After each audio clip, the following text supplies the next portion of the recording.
This episode is brought to you by Honda. When you test drive the all-electric Prologue SUV, there's a lot that could impress you about it. There's the generous passenger space, the clean, thoughtful design, and the intuitive technology. But out of everything, what you'll really love most is that it's a Honda. Visit honda.com/EV to see offers.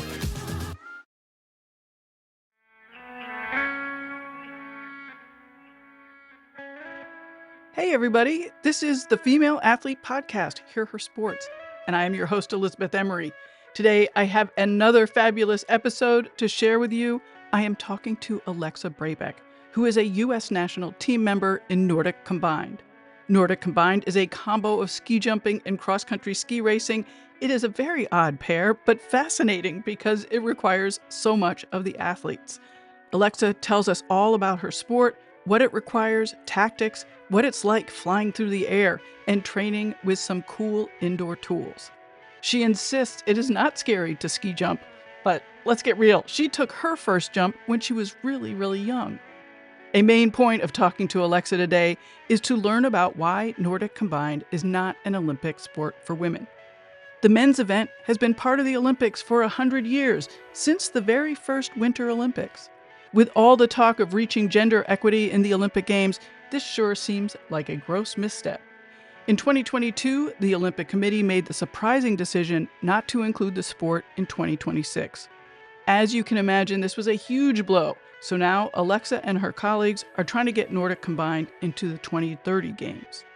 The thing is, while Alexa has found focus without the Olympics as a top goal, she does say that in the U.S., the Olympics are everything. Everyone wants to talk about the Olympics. This leaves her having to explain why she's not an Olympian, but still is a really good athlete. And also, it is definitely an uphill battle when it comes to fundraising. I'll let our conversation explain all that. Don't be fooled by Alexa's unassuming demeanor. She won 2 silver medals at the 2024 Junior World Championships in the individual and the women's team event. These were the first U.S. women's Nordic Combined medals at Junior Worlds. She also raced to a 4th-place finish in the 2025 Seefeld Triple World Cup, a 4th-place finish at the 2025 World Championships, which is the best U.S. women's Nordic Combined finish at World Championships. And she finished the 2024-25 World Cup season ranked 9th in the world.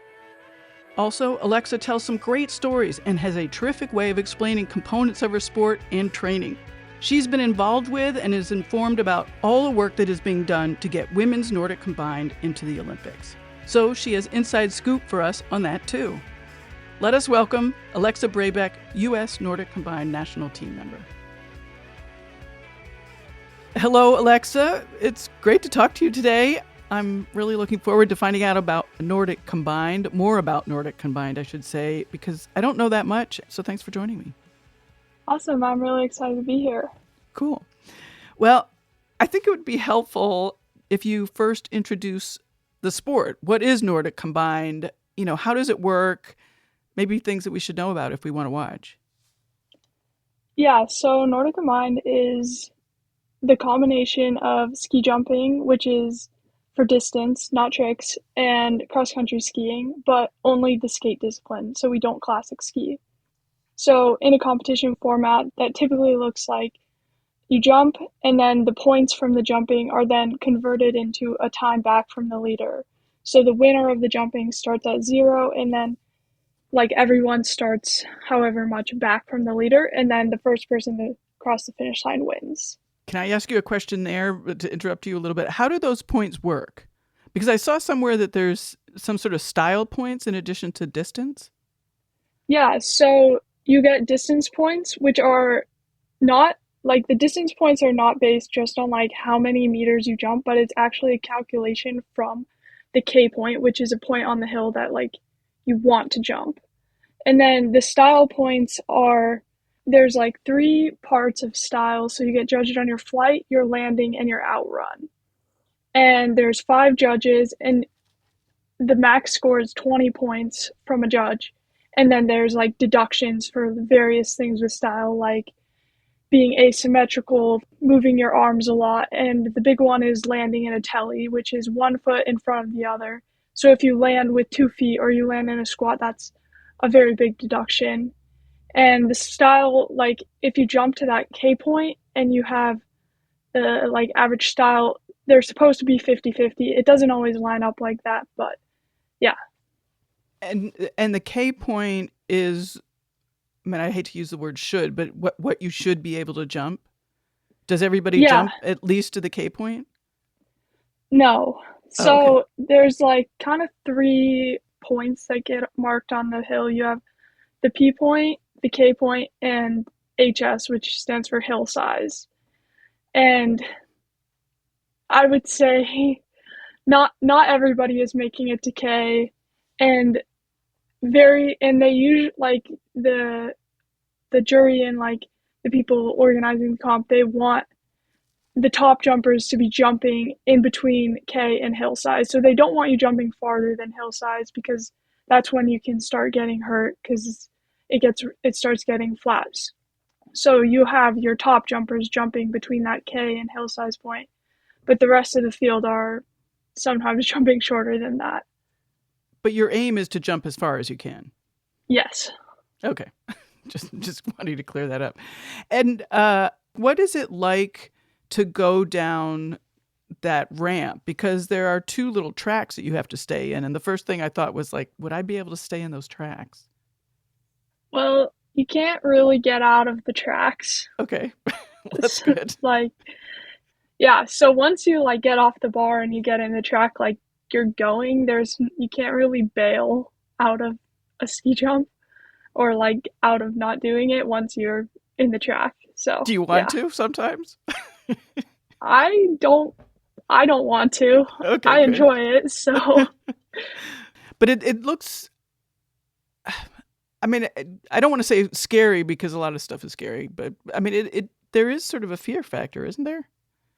I think like all sports there is like especially like these like fast sport adrenaline sports, I guess there is like a bit of a fear thing, but at the same time like I'm not scared, and I think if you talk to most athletes like they're not scared because you just practice it over and over and over, and so it like loses that like scared feeling. And honestly, ski jumping is scientifically like a really safe sport. The hills are designed in a way that you're not getting very high off the ground and you're landing with the contour of the hill. So compared to some other sports like ski racing, moguls, like and some of the freestyle sports, like it's generally safer in terms of like the landings, like you don't see as many injuries as some of those other sports. No, that's interesting. Yeah, I hadn't realized how close you guys were to the hill when you were flying through the air because, like the TV coverage makes it look like, I don't know, you're flying, I don't know, like a plane height or something. No, yeah, you're actually quite close. Some hills you do get a bit higher than others. Obviously, as the hills get bigger, you are a bit higher off the ground, but I don't think you're ever much higher than max probably 10 feet, but Oh, like really? close Wow. to like, I feel like, I don't know. But okay, let's go back to the first time you did it. How old were you?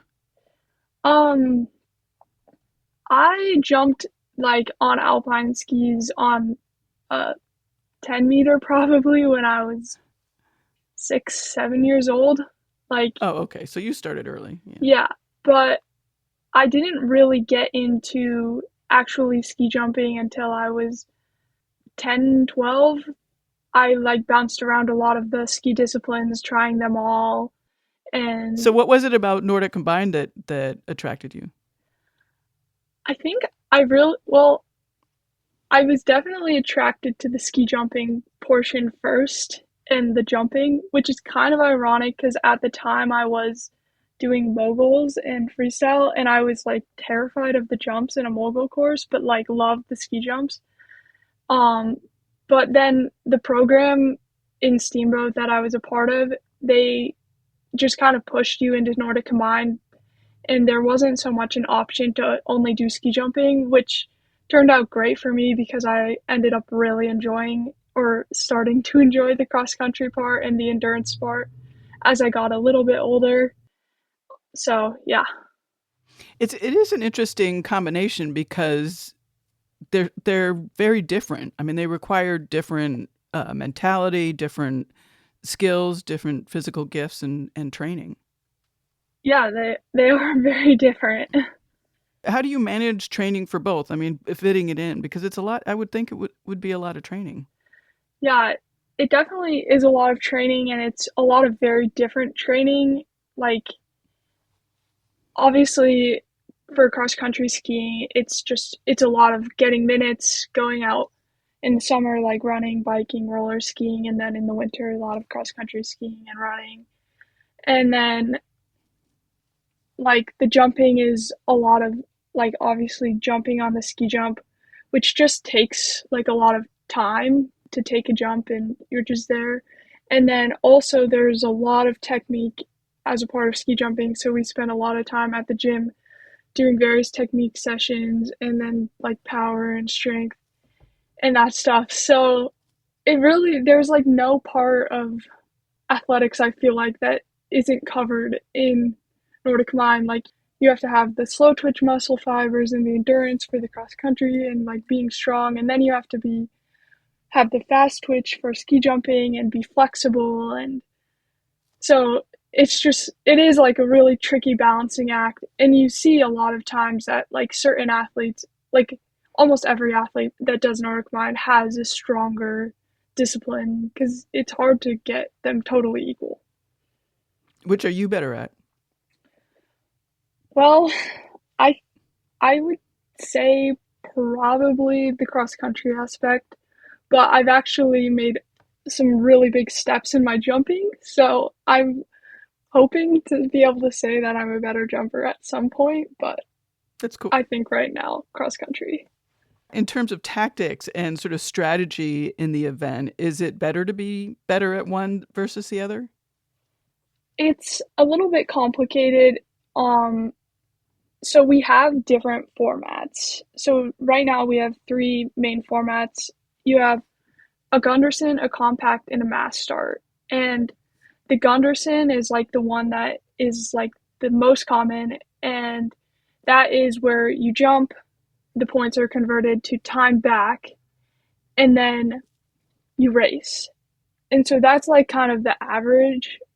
It doesn't matter as much to be a better jumper or better skier, but then the compact, you jump first, and then instead of using your points to determine a time back, there's set times back for each positioning you start back. So first place obviously starts at 0, and then second starts at 6, and third starts at 12, and, like, so on and so on and so on. So it doesn't matter how much worse you jump than them, it just matters what place you were behind the leader.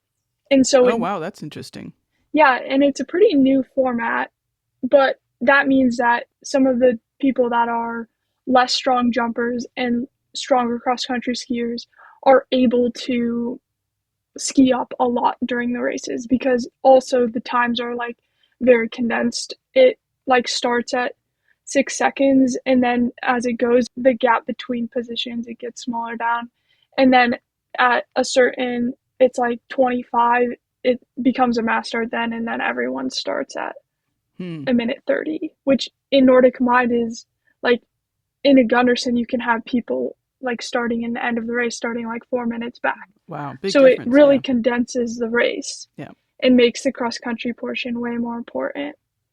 And then on the other hand, you have the mass start, where you race first, so everybody starts the race together, like a mass start in cross country skiing, and then your time back in the race is then converted into a points, like, deficit for the jumping.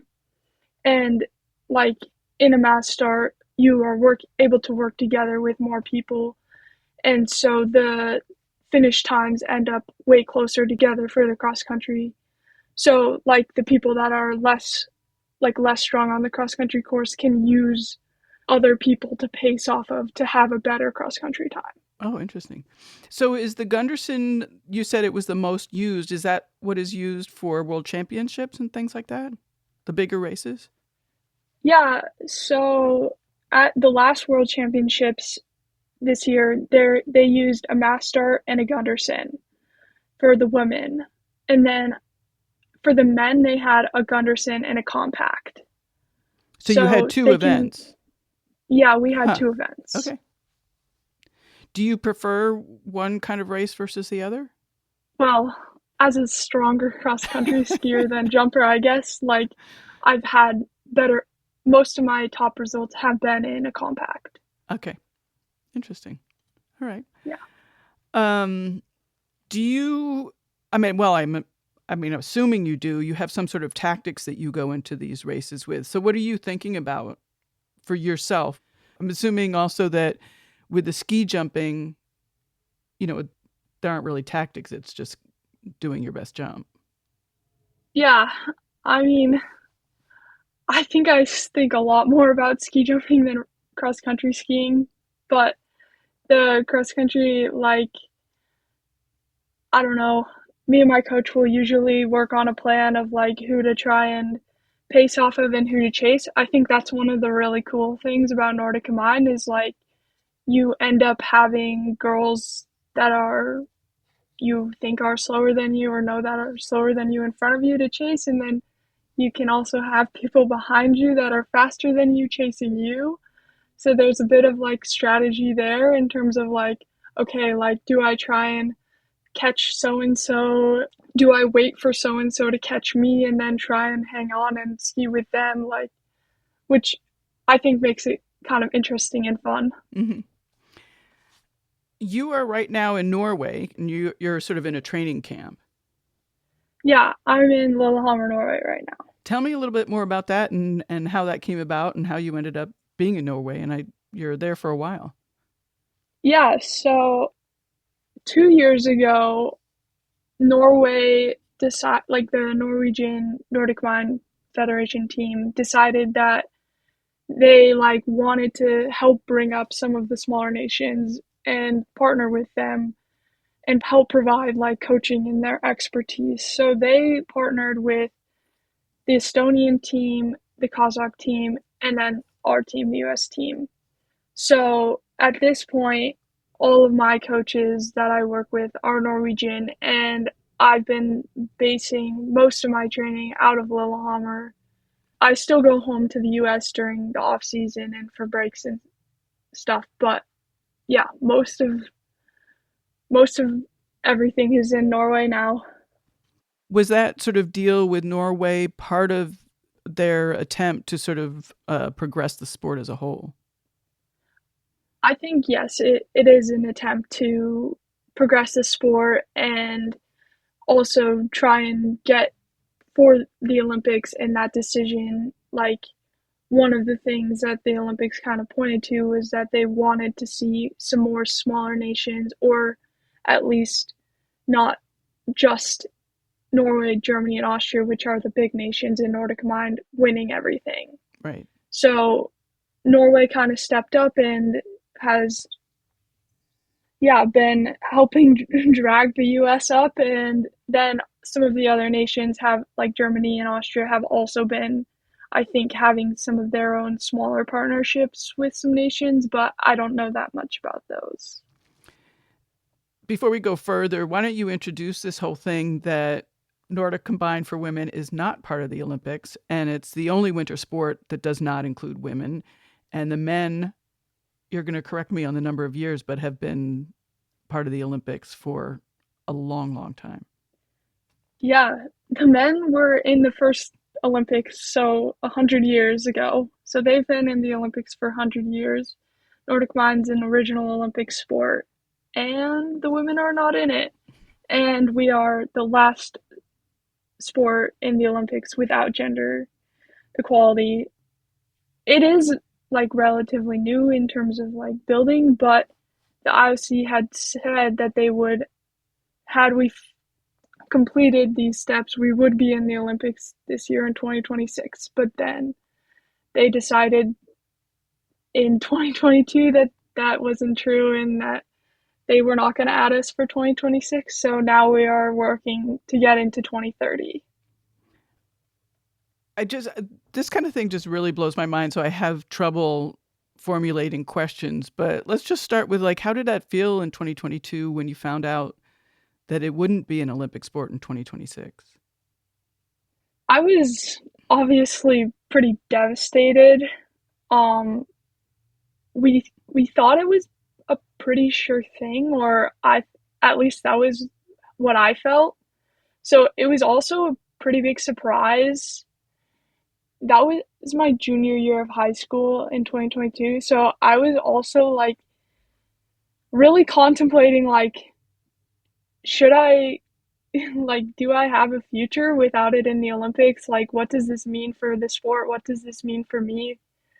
Yeah, it was pretty hard news to hear. Yeah, I would expect that because there isn't the Olympic bar, you can't say that, oh, I'm going to go for the Olympics. That would impact, fundraising that you have, but also just sort of when you talk to people, it's hard to say, well, like we're not in the Olympics. Yeah, like I think the mental side of it was easier to wrap my head around. I'm at a point now where like I would obviously love to go to the Olympics and going in 2030 would be really cool, but also I have turned my focus to other things and I realize that at least for me, the Olympics are not the end all be all, but it is so frustrating in terms of fundraising and talking to people about it because the Olympics are everything in the US.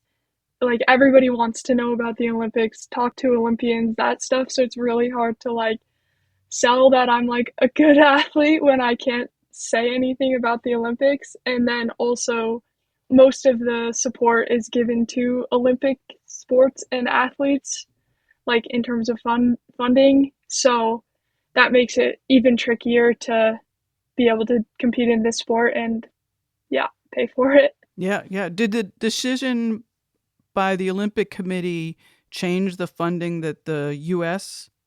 national team was providing?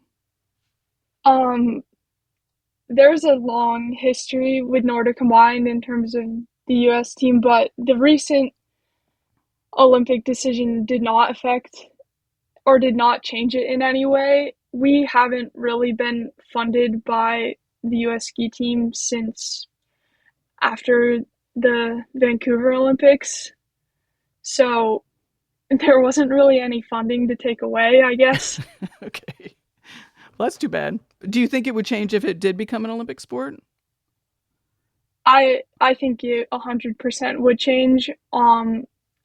It's the USOPC provides like a good amount of funding. I see it with the men's Nordic combined team, and I'm pretty well connected with a lot of the ski jumpers and the ski jumping team, so I see like kind of how they're getting funded from the USOPC. And when you have athletes that start stepping up on the World Cup, then the USOPC starts funding you more in terms of like wanting like Olympic medals and that stuff. But since we can't go to the Olympics, it doesn't matter like how well we do. They Right, won't give us any money. right. Huh, that's frustrating. Well, you mentioned that in terms of your own sort of mental outlook on the sport and not having an Olympics, that you were able to manage that. So how did you manage that, and how have you refocused yourself on, I presume, on the World Championships, for example? I mean, I really kind of realized that I just love the sport and I just love pushing my body and like all of that stuff.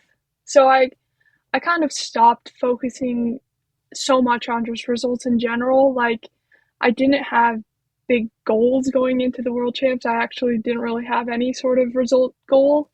I've just been focused on like I want to become the best ski jumper and the best cross country skier that I can and like just really enjoying the process and enjoying pushing myself in every way and just enjoying that I get to do this sport and that this is my life because it's pretty awesome.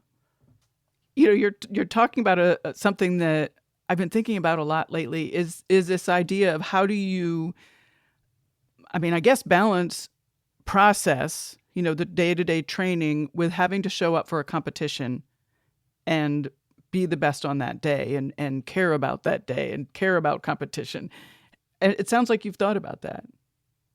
Yeah, I mean, I I really just try and break it down and focus on the process because I do believe that if you are if you do the process, the results will come. So like when I go to a competition, I'm not like, oh my God, I need to get fifth place, fourth place, third place, whatever I'm shooting for. I'm like, okay, for this jump, I want to keep my arms down in the flight and land in a good telly, and then in the race I want to do this. And if I do those things, then I will get the result that I want, ideally. Right. How do you deal with the pressure of competition, given that thought about process and whatnot? I mean, Or do you feel pressure? I definitely get pretty nervous.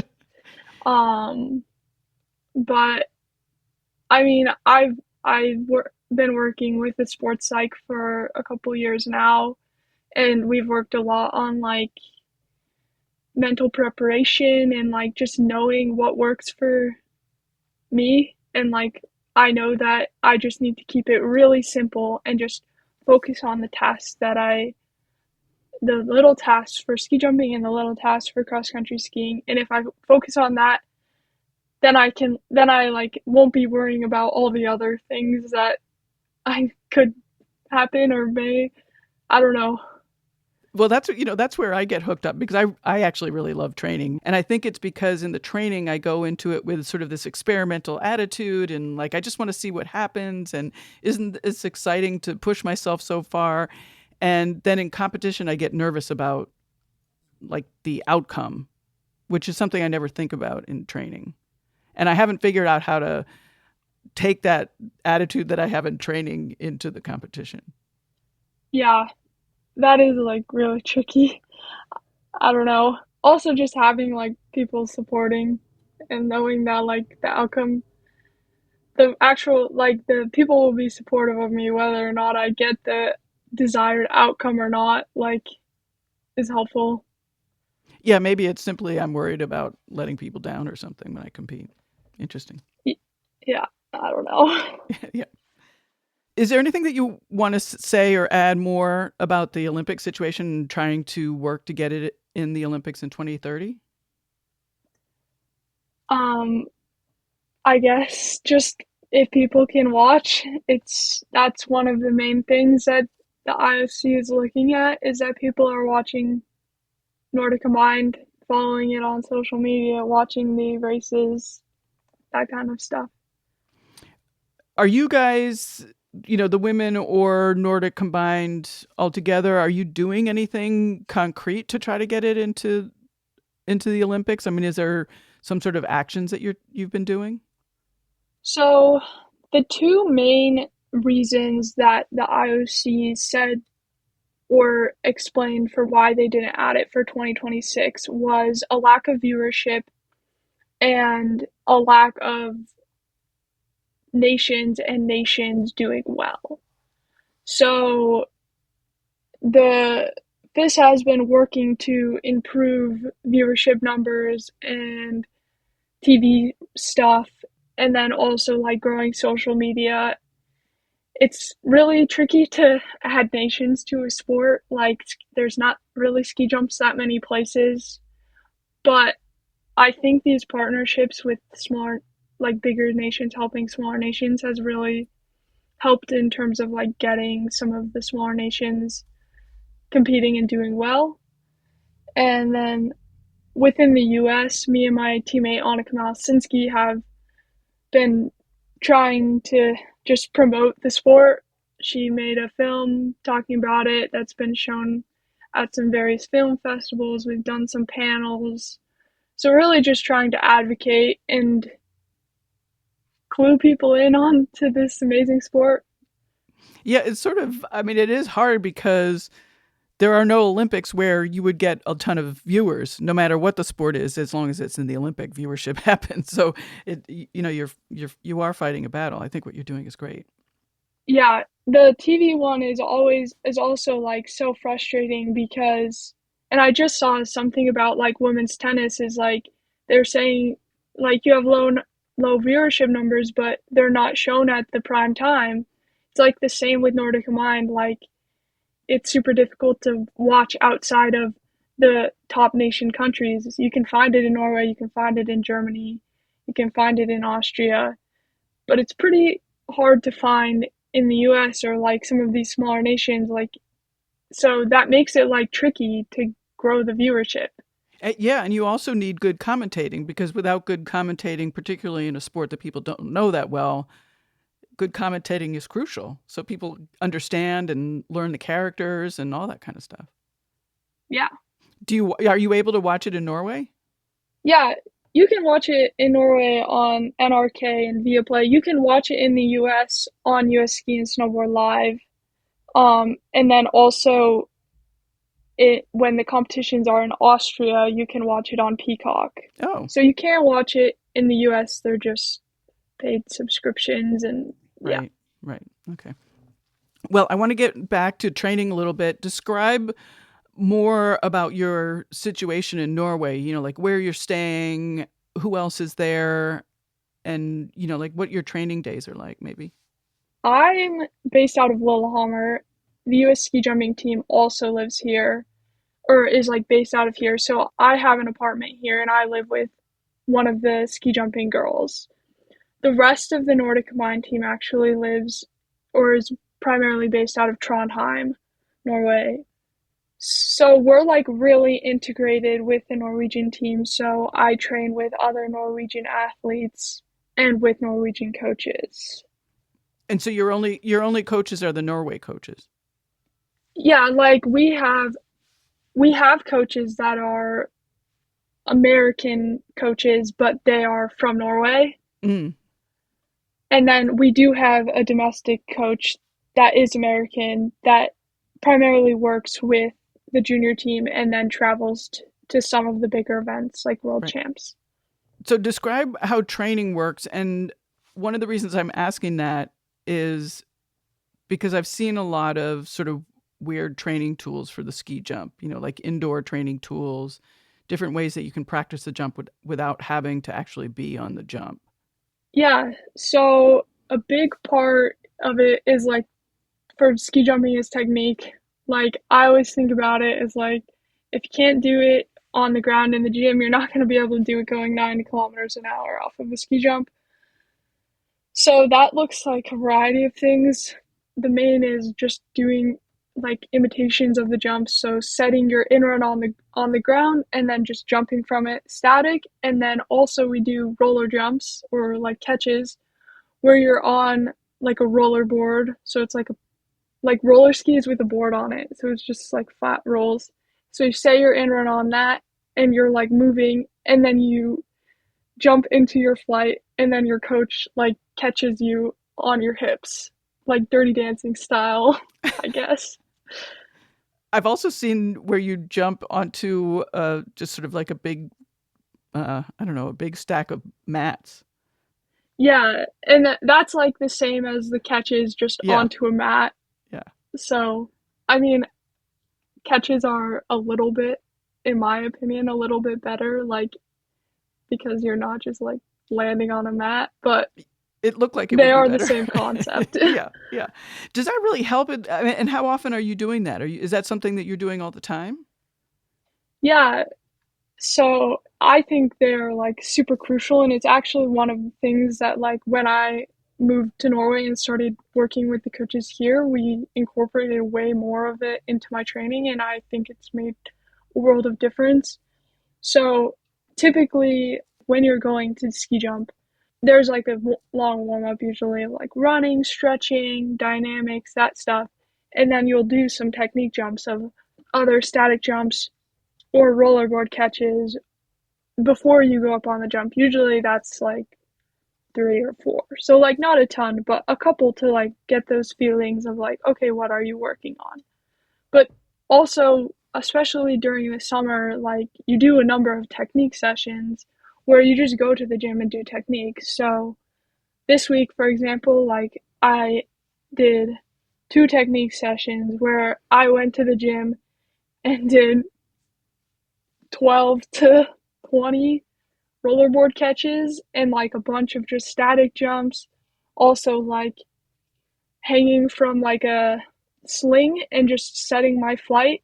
Like, it's a lot of specific movements of just trying to build these feelings like over and over again so that you can recreate them on the ski jump. In the beginning of our conversation, you said that you've gotten a lot better at the jumps. Like, what was it that you were having to work on and that you did improve? We kind of ended up doing almost like a full reset, I guess. The first thing that we started with was my in run, which is like the position you're going down before you jump.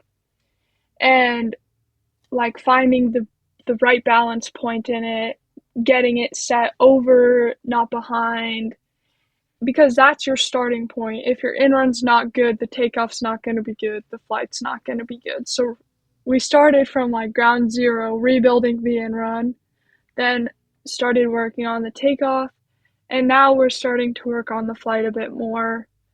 But like it's all super connected. That sounds fun. It is a lot of fun. And how do you arrange your week in terms of fitting in the ski jump work and the cross country ski work? So, like a typical week right now for me is Monday, I will go to the gym in the morning, do some power, and then in the afternoon, I'll do some sort of endurance session.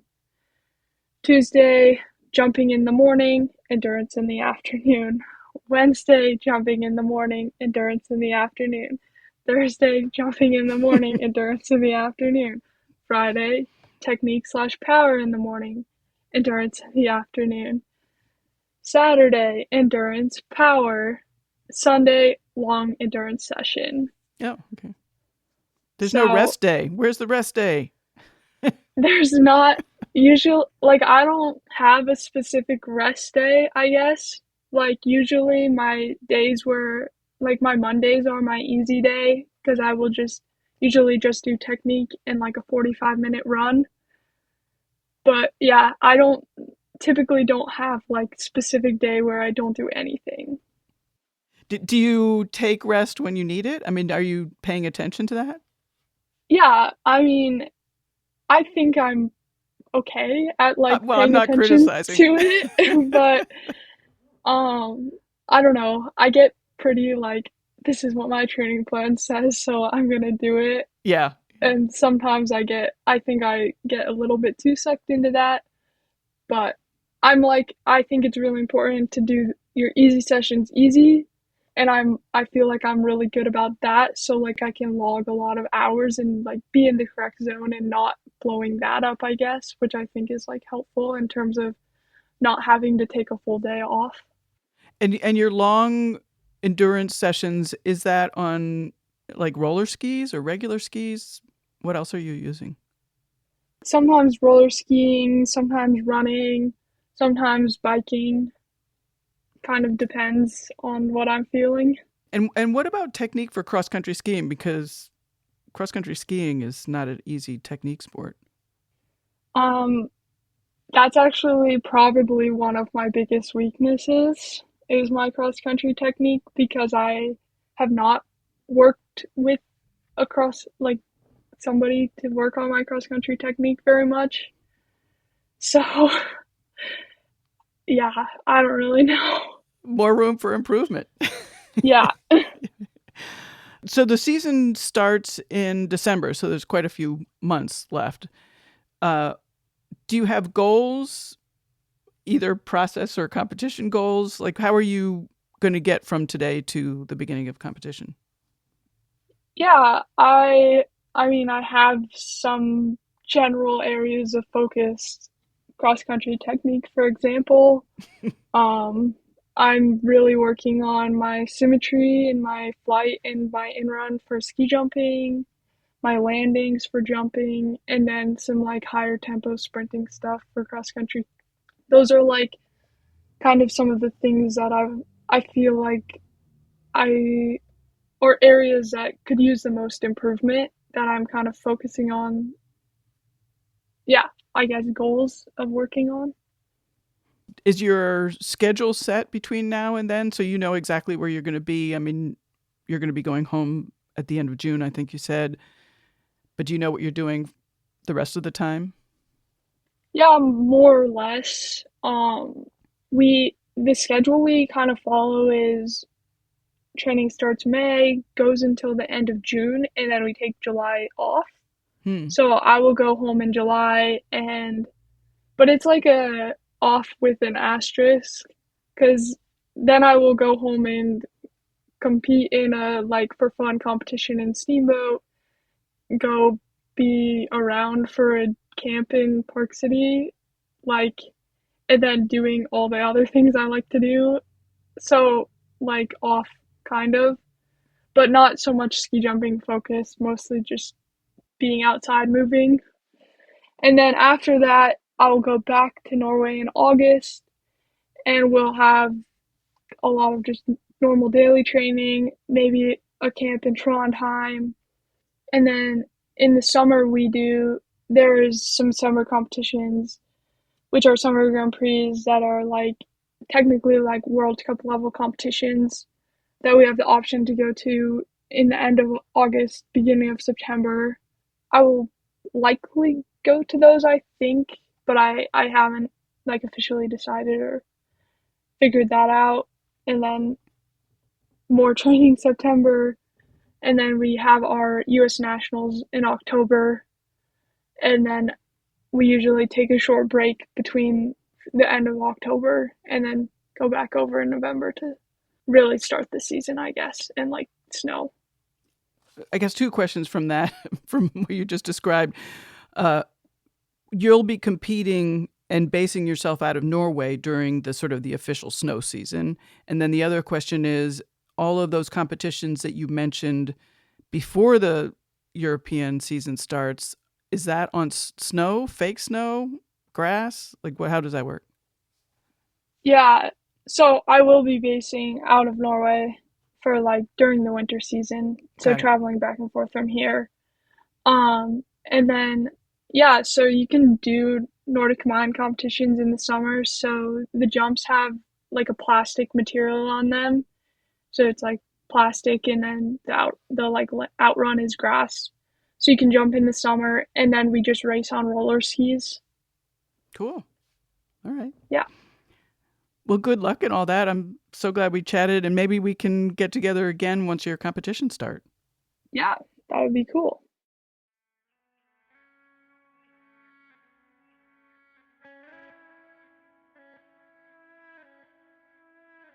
A big thank you to Alexa. I do hope we get to talk to her again once the season starts. I'm curious about how her new training and the total reset plays out in competition. We learned about Nordic combined today, but there is another women's sport not in the Olympics. It's the decathlon. Yes, I know women do have an Olympic heptathlon event, but it is not the same. Find out why and all of the details in episodes 173 and 174. In those episodes, I spoke to Adeline Audiger and Patricia Malik of the French national decathlon team. Talking to those two completely flipped my mind around, and you can find episode 173 in the Spotify playlist favorites. And I'm so glad that you are here. I'm glad you are here learning something from my amazing guests. Spread the word about all they have to offer. And don't forget our wonderful affiliate partner, Do Yoga With Me. I will say it again, that if you are looking for yoga you can do at home on your own schedule with some fantastic teachers, the best option I've found is Do Yoga With Me. And you can support Hear Her Sports by joining Do Yoga With Me from the show notes page of this episode, or go to the support tab on our website at hearhersports.com/support. And that's it for this week. I will see you in 2 weeks. Bye-bye.